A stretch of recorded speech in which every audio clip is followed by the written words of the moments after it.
है guys, welcome to institute of digital studies YouTube channel. तो इस वीडियो में गाइस हमारा टॉपिक है जो फेसबुक ने लेटेस्ट चेंज, जो रिसेंट चेंजेस इंट्रोड्यूस करे हैं अपने एडवर्टीजमेंट डैशबोर्ड में, वो and this is one of the important update that we are getting in the Meta ads manager. Right. तो मेटा एड्स मैनेजर में जो चेंजेस आए हैं उनको समझने से पहले, जो एक इम्पॉर्टेंट चेंज है, ऑल्दो बहुत सारे चेंजेस हो चुके हैं, पर जो एक इम्पॉर्टेंट चेंज है उसको समझने से पहले हम पहले कैंपेन का एक स्ट्रक्चर समझ लेते हैं। ठीक है, कि मेटा पर अभी तक हम किस टाइप से कैंपेन बनाते थे। हम बेसिकली एक कैंपेन बनाते हैं। ठीक है, एक कैंपेन के अंदर हमारा एड सेट होता है, उस एड सेट के अंदर हमारा एक ऐड होता है। ये हमारा जनरल स्ट्रक्चर होता है। और बहुत बार हम ऐसा भी करते हैं कि हमारी एक कैंपेन हुई, उस कैंपेन के अंदर हमारा एक एड सेट हुआ, एड सेट के अंदर हमारे पास मल्टीपल हमने एड्स बना दिए। ठीक है, मल्टीपल हमने एड्स बना दिए, या फिर हम एक कैंपेन के अंदर मल्टीपल एड सेट बनाते हैं और हर एड सेट के अंदर हम मल्टीपल एड्स बनाते हैं। ठीक, यही करते हैं हम अभी तक। अब मेन क्या होता है कि जब हम बात करते हैं कि हम टेस्टिंग करते हैं मल्टीपल एड्स की। ठीक है, एड्स में अगर हम क्रिएटिव्स की टेस्टिंग करते हैं तो क्या होता है, हम एक एड सेट के अंदर मल्टीपल एड कॉपीज टेस्ट करते हैं। मे बी आपके स्टैटिक्स हैं या फिर वीडियोस हैं, हम टेस्ट करते हैं। तो उस केस में क्या होता था कि मेटा देखता था कि जो हमारा एड, जो हमारा क्रिएटिव अच्छा परफॉर्म कर रहा होता था, ठीक है, जो बेस्ट परफॉर्म कर रहा होता था, बेसिकली उसी को ही बजट एलोकेट हो जाता था। ठीक है, और जो बाकी क्रिएटिव्स हैं, जो बाकी हमारे एड्स हैं, उनको बजट अलोकेट नहीं हो पाता। तो कुछ कुछ को तो बजट ही नहीं मिल पाता, तो वो ठीक से रन भी नहीं कर पाते थे, डेटा ही अकोमोडेट नहीं कर पाते थे, और हमें लगता था कि नहीं, ये हमारा जो क्रिएटिव है ठीक से वर्क नहीं कर रहा, तो यूज टू पॉज देम। ठीक है, क्योंकि मैक्सिमम बजट हमारा जो मैक्सिमम जो बेस्ट परफॉर्म क्रिएटिव है वही ले जाता था।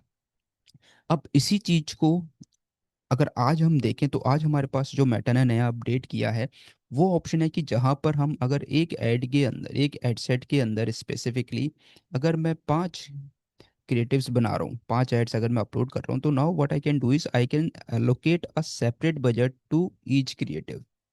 ऑलराइट, एक सेपरेट बजट में हर एक क्रिएटिव को अलोकेट कर सकता हूँ, ताकि हर एक क्रिएटिव को, हर एक ऐड को, हर एक इमेज को, हर एक वीडियो को अपना इंडिविजुअल बजट मिले परफॉर्म करने के लिए। And based on the impressions, based on the reach, based on its performance, then we can decide कि लेट सपोज मुझे 3 दिन बाद डिसाइड करना है, मुझे 5 दिन बाद डिसाइड करना है कि इस पर्टिकुलर क्रिएटिव का पूरा स्टैट्स देख के, उसके मैट्रिक्स देख के, कि whether it is best performing or not, whether should I move with this creative or not. ठीक है, तो ये ऑप्शन आपको कहाँ पर मिलेगा अगर आप मेटा एड्स यूज़ कर रहे हो, तो मे बी आपने देखा होगा, बट अगेन आपने अभी टेस्ट नहीं किया होगा। तो आपको आ जाना है अपने एड्स वाले ऑप्शन पर मेटा एड्स मैनेजर में। आप जब नीचे स्क्रॉल करोगे, नीचे स्क्रॉल करने पर आपके पास एक तो ऑप्शन आता है सेटअप क्रिएटिव, बट आपको ये वाला ऑप्शन चूज करना है क्रिएटिव टेस्टिंग।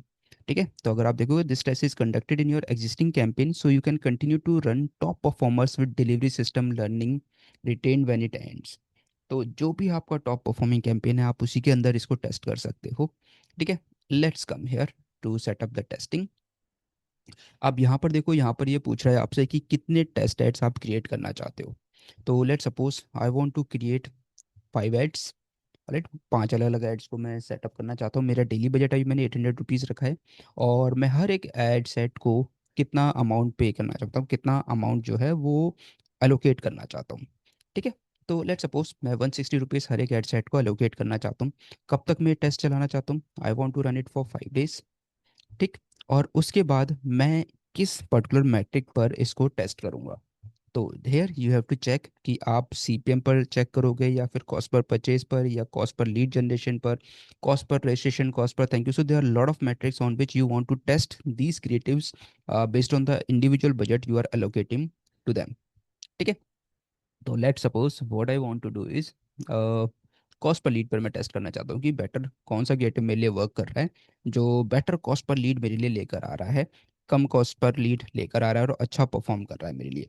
तो this is what I can do now. अब इस केस में अगेन, जैसा मैंने बताया कि क्या होगा, कि अगर मैं 5 एड सेट या फिर 5 अपने एड्स बनाता हूँ, हर एड को मेटा 160 रुपीज़ एलोकेट करेगा।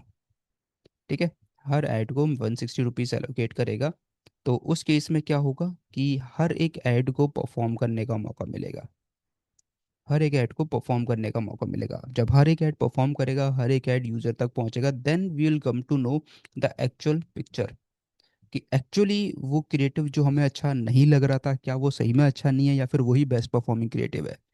सो if you haven't used this option, guys, please try to use it just for your A/B testing, and to see how your ads is working, just to see how which creative you want to use, which creative can bring you the best performance, right?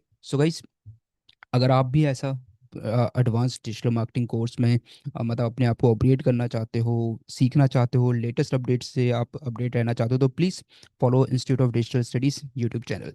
तो मिलते हैं guys next video में।